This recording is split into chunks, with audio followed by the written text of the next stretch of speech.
ওম নমঃ ভগবতে বাসুদেবায়। জয় শ্রীকৃষ্ণ। রাধে রাধে। নমস্কার সকল ভক্তবৃন্দগণকে রিমিস ফোর্সেন এই চ্যানেলের পক্ষ থেকে সকলকে সুস্বাগতম। আশা করছি কৃষ্ণ কৃপায় আপনারা সকলেই ভালো আছেন, সুস্থ আছেন। আজ বাংলার 6ই আষাঢ় এবং ইংরাজির 21শে জুন 2025 শনিবার। আজকের আষাঢ় মাসে কৃষ্ণপক্ষীয় একাদশী যোগিনী একাদশীর উপবাস। আর এই যোগিনী একাদশীর উপবাসের ঠিক পরের দিন করতে হয় পারণ।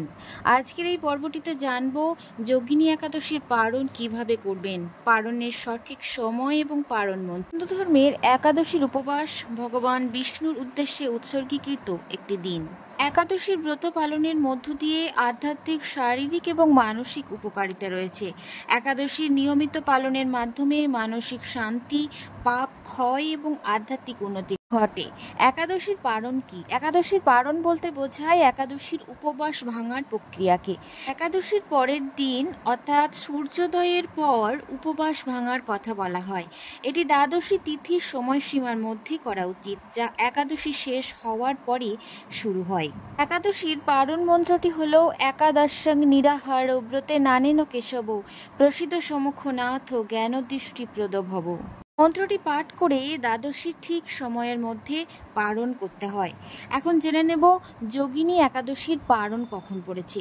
যোগিনী একাদশীর পারণ পড়ছে 7ই আষাঢ় বাংলার এবং ইংরাজির 22শে জুন 2025 রবিবার। ওই দিন সূর্যোদয় হচ্ছে 4:55 এবং সূর্যাস্ত 6:23।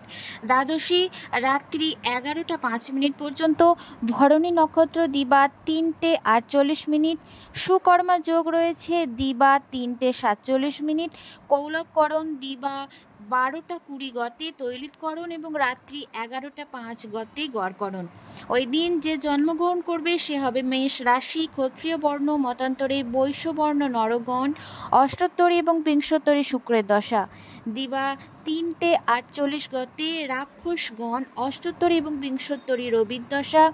রাত্রি 9:24 গতে বৃষ রাশি বৈশ্যবর্ণ।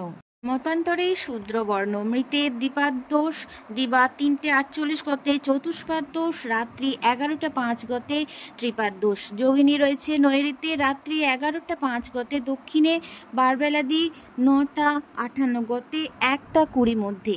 কাল রাত্রি 12:58 গতে 2:17 মধ্যে। যাত্রা নেই।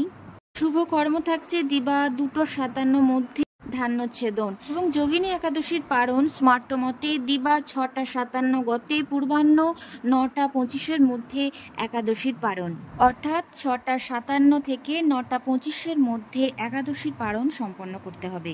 তারপর দিবা 2:57 গতে শুরু হচ্ছে অম্বুবাচী প্রবৃত্তি।